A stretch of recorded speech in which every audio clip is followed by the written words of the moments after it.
প্রিয় দর্শক শ্রোতারা, আগের পর্বে আপনারা দেখেছিলেন কিভাবে একটা সাধারণ গৃহের দেওর বৌদির হাসি ঠাট্টা ধীরে ধীরে মনের গভীরে প্রেমের স্রোত জাগিয়ে তুলেছিল। আজকের পর্বে সেই টানাপোড়েন আরও গা হবে, হৃদয়ের আগুন আরও উজ্জ্বল হয়ে উঠবে। তাই মন দিয়ে শুনুন, কারণ এই গল্প শুনলে জল ঝরবে ওখান দিয়ে কি। গ্রামের সেই নিঝুম বিকেলটা আজও বৌদি মনের ভেতর গেঁথে আছে। রুদ্রর চোখের চাহনি যেন বুকের ভেতর ঢেউ তুলে যায়। নিশার মনে হচ্ছিল সে যতই দূরে থাকার চেষ্টা করে ততই যেন রুদ্র তাকে টেনে নেয় অদৃশ্য বাঁধনে। বাড়ির উঠোনে শিউলি গাছের নিচে যখন ওরা হেসে কথা বলত, আশেপাশের বাতাস যেন থেমে গিয়ে কেবল ওদের মনের ভাষা শুনত। কিন্তু সমাজ, সংসারের বাঁধন, বৌদির বুক কেঁপে উঠত এই ভেবে। তবুও প্রতি রাতে ঘুমোতে যাওয়ার আগে দেওরের হাসিটা যেন তার চোখের সামনে ভেসে উঠত। একদিন সন্ধ্যায় হঠাৎ করে বৃষ্টি এলো। ঝমঝম শব্দতে পুরো বাড়ি ভিজে উঠল। নিশা তাড়াহুড়ো করে জামাকাপড় তুলতে ছুটে গেল বারান্দায়। আর তখনই রুদ্র এসে তাকে সাহায্য করতে লাগল। ভিজে চুল থেকে পানি ঝরতে লাগল দুজনেরই। হাত ছোঁয়া খেল, চোখ আটকাল। মুহূর্তটা যেন থেমে গেল, বৃষ্টির স্রোতের মাঝেই হৃদয়ের আগুন তীব্র হতে লাগল। নিশার বুকের ভেতর ধুকপুকানি বেড়ে উঠল। সে মুখ ফিরিয়ে নিল, কিন্তু রুদ্রর কণ্ঠে তখন কাঁপা সুর। বৌদি, আপনি যতই লুকান, আমি জানি আমাদের মাঝে কিছু আছে গি। নিশা থমকে দাঁড়াল। কণ্ঠে কঠোরতা আনতে চাইলেও চোখের ভেতর ভেসে উঠল আবেগের ঢেউ। বাইরে বৃষ্টির শব্দ, ভেতরে বুকের ভেতর অগ্নিস্রোত, এ যেন এক অদ্ভুত টানাপোড়েন। সেদিনের বৃষ্টিটা যেন সবকিছু পাল্টে দিল। ভিজে কাপড় তুলতে গিয়ে দুজনের হাত একসঙ্গে ছুঁয়ে গিয়েছিল, কিন্তু সেই স্পর্শ ছিল বজ্রপাতের মতো। হঠাৎ আলো ফেলে গিয়েছিল নিশার বুকের ভেতরে। রুদ্রর চোখে তখন শুধু আগুন, আর নিশার চোখে লুকোনো ভয়, আবেগ। নিশা ভিজে শাড়ির আঁচলটা গুছিয়ে বলল, তুমি এসব কথা বলো না রুদ্র, আমি তোমার বৌদিগু। কিন্তু কণ্ঠটা কেঁপে উঠেছিল, যেন মনের গভীরে সে নিজেই নিজের কাছে হার মানছে। রুদ্র ধীরে ধীরে কাছে এগিয়ে এসে ফিসফিস করে বলল, বৌদি, সমাজের নাম করে যতই নিজেকে আটকান, আমি জানি আপনার চোখ সব বলে দেয়। আমারও তো বুকের ভেতর আগুন জ্বলছে গি। নিশা মুখ ফিরিয়ে আকাশের দিকে তাকাল। ঝমঝম বৃষ্টির শব্দতে যেন তার চোখের জল মিশে গেল। তার বুকের ভেতর তখন দ্বন্দ্ব, একদিকে সংসারের নিয়ম, আরেকদিকে হৃদয়ের টান। সেদিন রাতটা যেন খুব ভারী হয়ে এলো। বিছানায় শুয়ে নিশা এপাশ ওপাশ করছিল। মনের ভেতর বারবার বাজছিল রুদ্রর কণ্ঠ, আমাদের মাঝে কিছু আছে কি। ঘুম আসছিল না। একসময় শিউলি গাছের নিচে হাসতে থাকা রুদ্রর মুখ ভেসে উঠল। বুকের ভেতর কেমন শূন্যতা জমতে লাগল। পরদিন সকালে উঠোনে দাঁড়িয়ে যখন রুদ্র হেসে বলল, বৌদি, আজ মেলায় যাবেন তো, নিশা প্রথমে চমকে উঠল। কিন্তু পরক্ষণেই যেন বুকের ভেতর লুকোনো ইচ্ছে জেগে উঠল। চোরা সুরে বলল, না রে, গেলে মানুষ কি বলবে।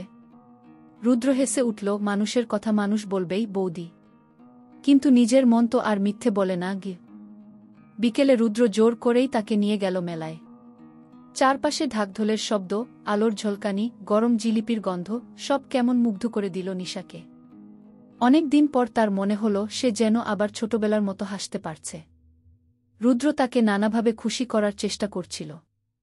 কখনো চুড়ি কিনে দিল, কখনো কটন ক্যান্ডি এগিয়ে দিল।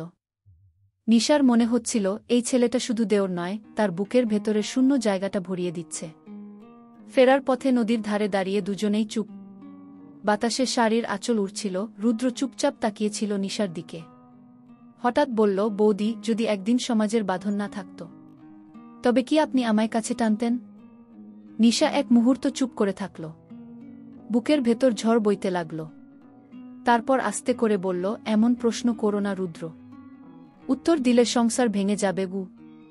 রুদ্র এগিয়ে এসে ফিসফিস করে বলল, সংসার ভাঙুক বা না ভাঙুক, আমি শুধু চাই আপনি জানুন, আমি আপনাকে ছাড়া আর কিছু ভাবতে পারি না গি। নিশার চোখ ভিজে উঠল। বুকের ভেতর আবেগের ঢেউ জমল। কিন্তু তখনই মসজিদের আজানের শব্দ ভেসে এলো। মুহূর্তে যেন সব আবেগ থেমে গেল। দুজনেই মাথা নিচু করে দাঁড়িয়ে রইল। সেদিন রাতে নিশা বারবার মনে করছিল নদীর ধারের সেই মুহূর্তটা। একদিকে ভয়ের বাঁধন, অন্যদিকে মনের টান, এই দ্বন্দ্ব তাকে ছিন্নভিন্ন করে দিচ্ছিল। কিন্তু সে জানত, আগুনটা একবার জ্বলে উঠেছে, এখন আর সহজে নেভার নয়। মেলার সেই রাতের পর থেকে নিশার মন একেবারে ব্যাকুল হয়ে উঠল। একদিকে সংসারের দায়িত্ব, স্বামীর মুখ, সমাজের ভ্রুক্ষেপ, অন্যদিকে রুদ্রর চোখে ভেসে ওঠা ভালোবাসা। ঘরে রান্না করছিল, কিন্তু হাত থেকে হাঁড়ি পড়ে যাচ্ছিল বারবার। রুদ্র যেন অন্যরকম হয়ে উঠল। সে আগের মতো ঠাট্টা তামাশা করত না, বরং নীরব হয়ে তাকিয়ে থাকত নিশার দিকে। সেই চাহনিতে ছিল গভীর আগুন, যা নিশাকে আরও কাঁপিয়ে তুলত। এক সন্ধ্যায় বাড়ির সবার চোখ এড়িয়ে রুদ্র উঠোনের কোণে গিয়ে বলল, বৌদি, আপনাকে ছাড়া আমি থাকতে পারছি না। আপনি যদি একবার বলেন, আমি এই সমাজ, এই পৃথিবী সব ছেড়ে দিতে রাজি। নিশার বুক কেঁপে উঠল, গলায় স্বর আটকে আসছিল। সে ধীরে বলল, রুদ্র, তুমি বুঝতে পারছ না। এই আগুনে পুড়লে শুধু আমরা নয়, পুরো সংসার ভস্ম হয়ে যাবে। রুদ্র এগিয়ে এসে আস্তে করে তার শাড়ির আঁচল ধরে বলল, আগুনে ভস্ম হলে হোক বৌদি, অন্তত আমরা দুজন একই সঙ্গে পুড়ব। নিশার চোখে জল টলমল করছিল। সে আঁচলটা টেনে নিল, কিন্তু মুখ ফিরিয়ে আর দাঁড়াতে পারল না। বুকের ভেতর দ্বন্দ্ব চলছিল। সমাজের ভয় যতই টানছিল, ততই রুদ্রর কণ্ঠ মনের গভীরে ঢুকে যাচ্ছিল। এরপর এলো পূর্ণিমার রাত। বাড়ির সবাই ছাদে উঠে চাঁদ দেখছিল। হাসি ঠাট্টায় জমে উঠেছিল পরিবেশ। কিন্তু নিশা এক কোণে দাঁড়িয়েছিল, চাঁদের আলোয় তার মুখ ভিজে উঠেছিল। রুদ্র কাছে এসে ফিসফিস করে বলল, বৌদি, আপনি জানেন, এই চাঁদ আমাদের মতোই, সবকিছু আলোকিত করে, কিন্তু নিজের অন্ধকার লুকিয়ে রাখে। নিশার চোখে আবার ভেসে উঠল এক অদ্ভুত ঝলক। মনে হচ্ছিল এই ছেলেটা তাকে ভিতর থেকে পড়ে ফেলছে। রাতের শেষে যখন সবাই ঘরে চলে গেল, তখন রুদ্র থেমে গেল দরজার পাশে।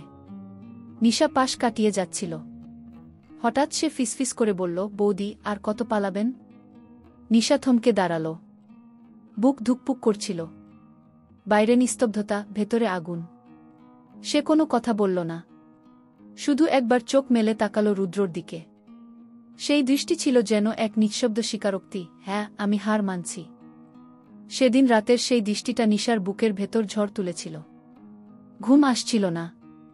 চাঁদের আলোয় জানালার পাশে দাঁড়িয়েছিল, বুকের ভেতর শুধু বাজছিল রুদ্রর কণ্ঠ, আর কত পালাবেন বৌদি? পরের দিন সকাল থেকেই রুদ্রের আচরণে অন্যরকম জেদ দেখা গেল। সে বারবার নিশার সামনে আসছিল, এমনভাবে তাকাচ্ছিল যেন আর লুকোনোর সুযোগ নেই। নিশা যতবার চোখ ফিরিয়ে নিচ্ছিল, ততবারই রুদ্রর দৃষ্টি তাকে টেনে আনছিল। বিকেলে বাড়ির সবাই পাড়ার এক অনুষ্ঠানে গেল। নিশা অসুস্থতার অজুহাত দিয়ে ঘরে রয়ে গেল। আর তখনই দরজার পাশে এসে দাঁড়াল রুদ্র। তার চোখে ঝড়ো আলো, ঠোঁটে একটুখানি কাঁপন।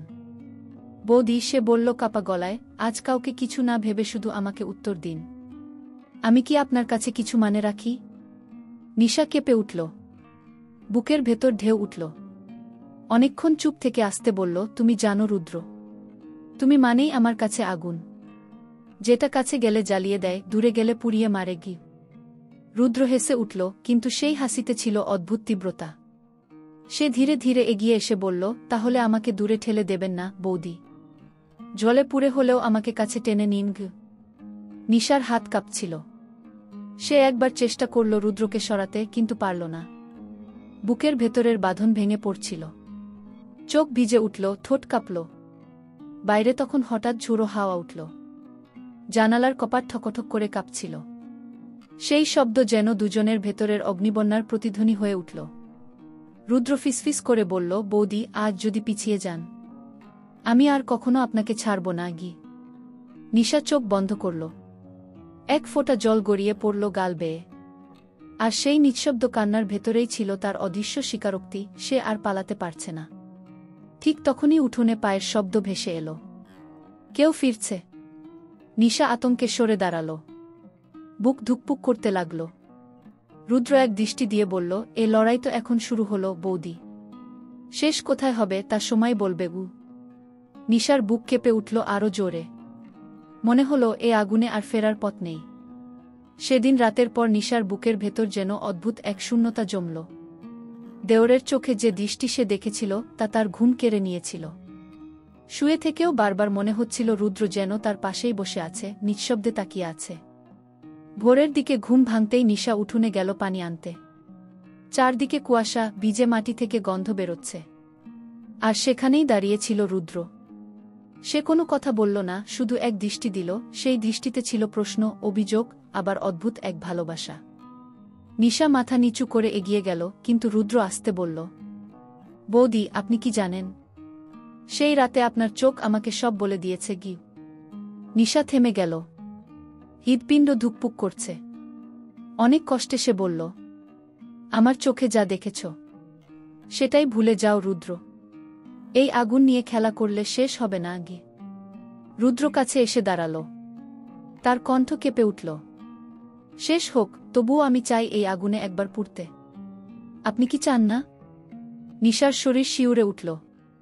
সে কিছু বলতে যাচ্ছিল, এমন সময় উঠোনের বাইরে কারো গলার শব্দ শোনা গেল। আতঙ্কে নিশা পেছন ফিরল। ওরা দুইজন বুঝল, আর এক মুহূর্ত দাঁড়ানো ঠিক হবে না। সেই দিন থেকে রুদ্র নিশার সম্পর্ক আরও জটিল হয়ে উঠল। বাইরে সংসার, ভেতরে দাও দাও আগুন। দিনে গৃহস্থালির কাজের ভিড়ে দুজন যেন দূরে থাকে, কিন্তু রাতে একই ছাদের নিচে থাকলেই বুকের ভেতর ঝড় বইতে থাকে। এক রাতে সবাই ঘুমিয়ে পড়েছে। হঠাৎ নিশা জানালার পাশে দাঁড়িয়ে দেখল উঠোনে রুদ্র বসে আছে, এক দৃষ্টিতে আকাশের দিকে তাকিয়ে। নিশার বুক কেঁপে উঠল। সে ফিসফিস করে বলল, রুদ্র। রুদ্র চমকে তাকাল। দুজনের চোখ আবার এক হল। নিশা জানত এখন আর ফেরার পথ নেই। রুদ্র নিশার চোখাচোখির পর থেকে পুরো পরিবেশ যেন আরও টানটান হয়ে উঠল। নিশা যতই দূরে থাকতে চাইছিল, রুদ্র ততই কাছে চলে আসছিল। এক বিকেলে সবাই মাঠে ধান কাটতে গেছে। বাড়ি ফাঁকা। নিশা উঠোনে আলু কাটছিল, হঠাৎ পিছন থেকে রুদ্র এসে দাঁড়াল। তার কণ্ঠ নিচু, কিন্তু ভেতরে আগুন। বৌদি, আপনি যতই পালান, আমি জানি আপনি আমার থেকেও পালাতে পারবেন না। নিশার হাত কেঁপে গেল।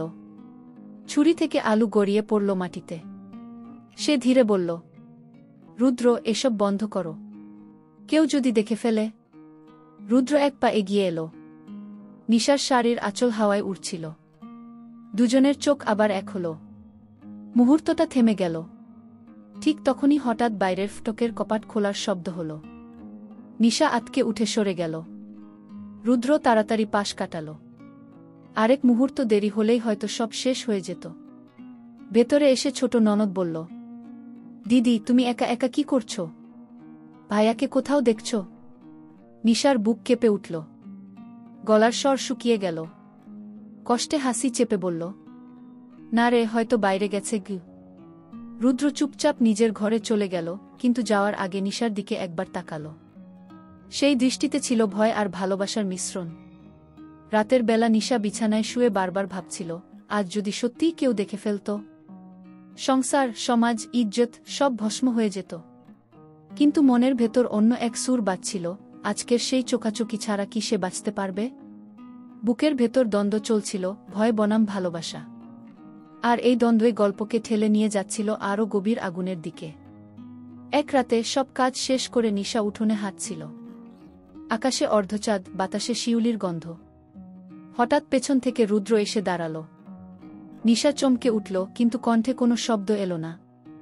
রুদ্র আস্তে বলল, বৌদি, আমি আর পারছি না। ভয়, সমাজ, সবকিছু বাদ দিই। শুধু একবার আপনি বলুন, আমি কি আপনার? নিশার বুক ধক করে উঠল। সে মুখ ফিরিয়ে ফিসফিস করল, তুমি যদি একদিনও কাছে না আসো, আমার বুকটা ফাঁকা লাগে। রুদ্রর চোখে ঝলক ছড়িয়ে পড়ল। সে এক পা এগিয়ে এলো। নিশা কাঁপছিল, কিন্তু আর পিছিয়ে গেল না। দুজনের নিঃশ্বাস মিশে যাচ্ছিল। হঠাৎ নিশা ফিসফিস করে বলল, রুদ্র, যদি কেউ জেনে যায়? রুদ্র উত্তর দিল না। শুধু তার হাত ধরে টেনে নিয়ে গেল উঠোনের শিউলি গাছের তলায়। চারপাশ নিস্তব্ধ, দূরে শুধু ঝিঙি পোকার শব্দ। সেখানে দাঁড়িয়ে নিশা আর একবার জিজ্ঞেস করল, আমরা কি ঠিক করছি? রুদ্রর কণ্ঠ দৃঢ়, ভালোবাসা কখনো ভুল হয় না বৌদি। ভুল হলো এতদিন লুকিয়ে থাকা। নিশার চোখ ভিজে উঠল।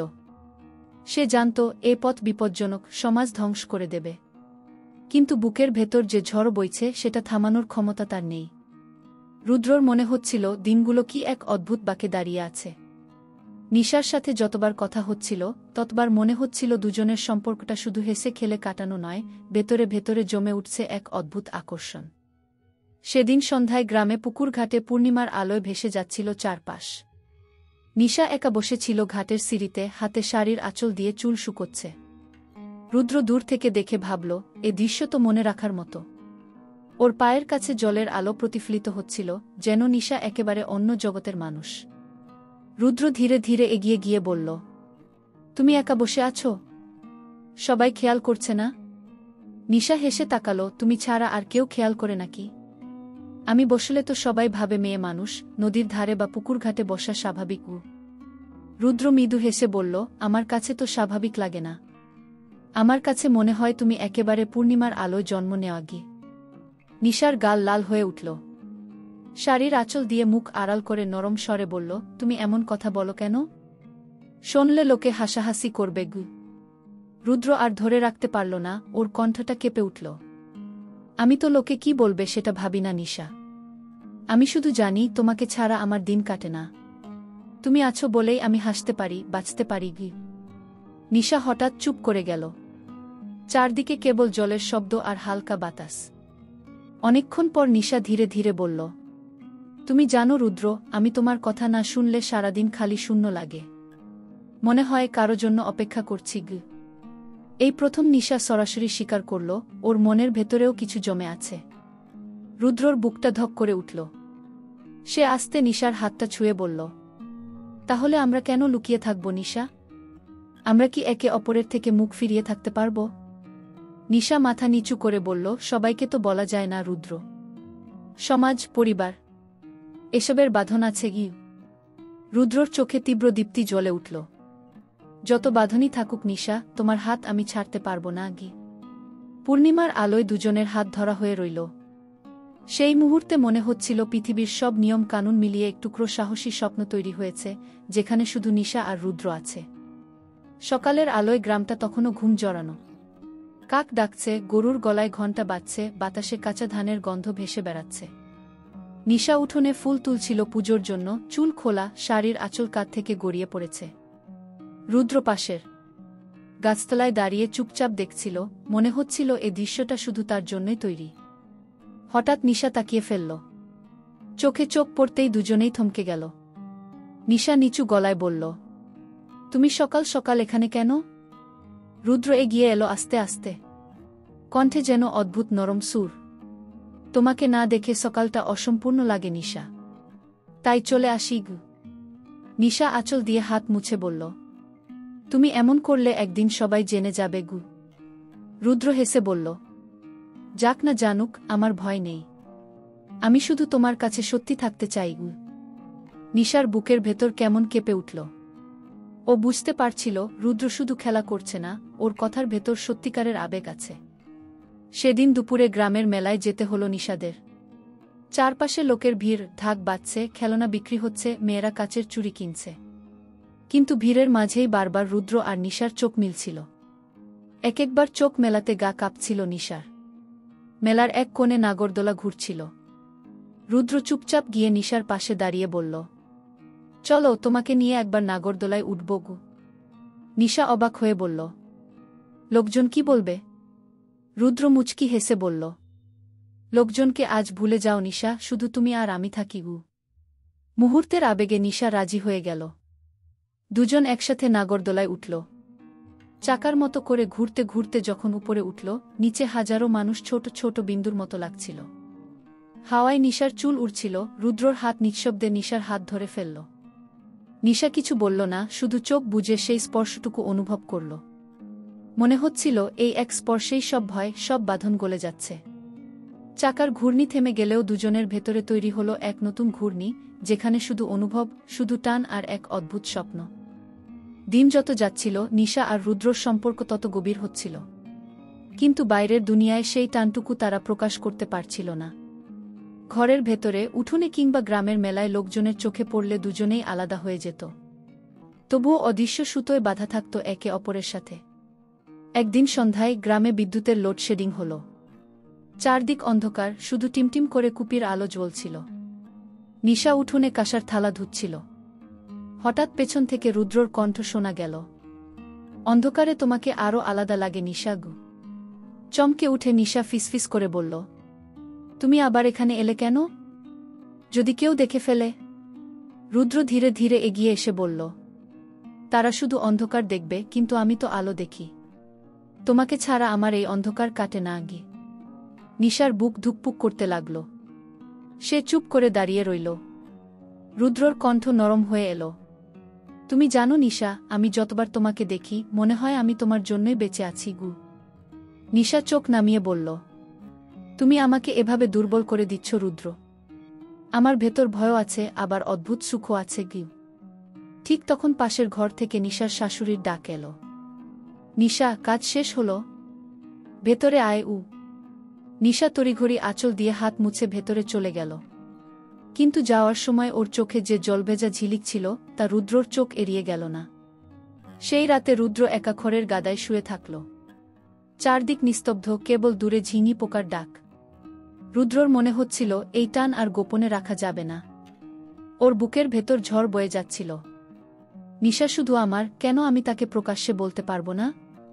কেন এই সমাজ, এই নিয়ম আমাদের আলাদা রাখবে? অন্যদিকে নিশা নিজের ঘরে শুয়ে কাঁদছিল। কানে বারবার বাজছিল রুদ্রর কথাগুলো। মনে হচ্ছিল ভয় আর ভালোবাসার মাঝখানে দাঁড়িয়ে ও টুকরো টুকরো হয়ে যাচ্ছে। গ্রামের শরৎকালের মেলা বসেছে। ঢোল বাজছে, নাগরদোলা ঘুরছে, গ্রামের ছেলেমেয়েরা হাসি আড্ডায় মেতে উঠেছে। নিশা আর রুদ্র দুজনেই আলাদা আলাদা করে মেলায় এসেছিল, কিন্তু ভিড়ের ভেতর বারবার চোখাচোখি হচ্ছিল। একবার নাগরদোলার কাছে দাঁড়ানো অবস্থায় রুদ্র নিশার দিকে তাকিয়ে হেসে ফেলল, নিশাও হেসে চোখ নামিয়ে নিল। এই দৃশ্য দূর থেকে দেখে ফেলল পাশের বাড়ির শিউলি কাকিমা। বয়সে প্রবীণ হলেও তার চোখ খুব তীক্ষ্ণ। মেলার শেষে বাড়ি ফিরতে ফিরতে সে অন্য মহিলাদের কানে ফিসফিস করে বলল, আজ মেলায় কাকে কার সাথে হাসাহাসি করতে দেখলাম জানো? ওই নিশা আর রুদ্র। এতদিনই কিছু একটা টের পাচ্ছিলাম গে। গ্রামে কথাটা আগুনের মতো ছড়িয়ে পড়ল। কেউ সরাসরি কিছু বলল না, কিন্তু সবার চোখের দৃষ্টি বদলে গেল। নিশা বুঝতে পারল না কেন সবাই হঠাৎ ওর দিকে অন্যভাবে তাকাচ্ছে। একদিন সন্ধ্যায় উঠোনে জল আনতে গিয়ে শুনল দুটো মেয়ে একে অপরকে বলছে, ওই যে নিশা বৌদি, রুদ্রর সাথে নাকি গু। তারপরই হাসাহাসি। নিশার বুক ধরফর করে উঠল। রুদ্র টের পাচ্ছিল বাতাসে পরিবর্তন। যেদিকে যাচ্ছিল অদ্ভুত কানাঘুষো কানে আসছিল। তবু সে ভয় না পেয়ে নিশাকে একদিন বলল, নিশা, আর লুকিয়ে লাভ নেই। সবাই যখন টের পাচ্ছে তখন তুমি শুধু একটা কথা বলো, তুমি কি আমায় সত্যিই চাও? নিশার চোখ ভিজে উঠল। সে ধীরে ধীরে বলল, রুদ্র, আমি তোমাকে ছাড়া বাঁচতে পারব না। কিন্তু সমাজ, পরিবার, ওরা যদি আমাদের মেনে না নেয়? রুদ্র দ্বিকণ্ঠে উত্তর দিল, তাহলে আমি সব ছেড়ে তোমাকে নিয়ে চলে যাব গু।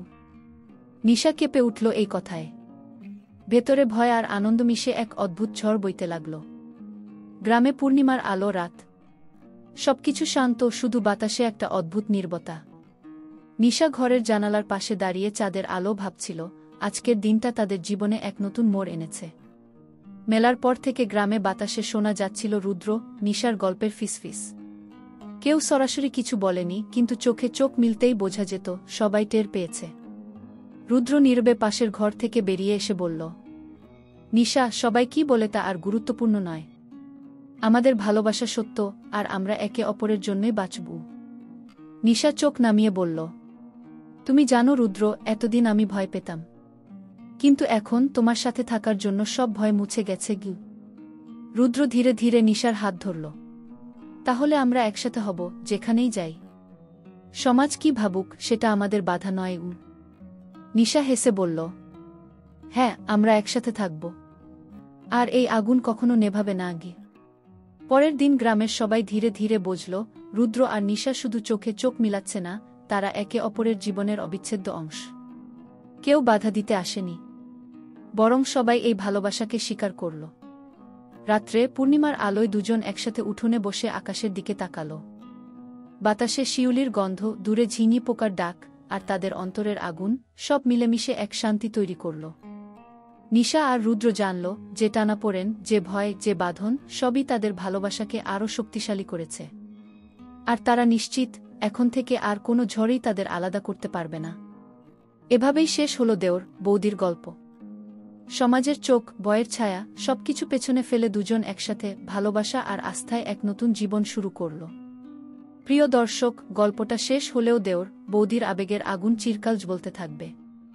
সত্যি ভালোবাসা সব বাঁধন পেরিয়ে এগিয়ে যায়, আর সাহসী মানুষ কখনো হার মানে না।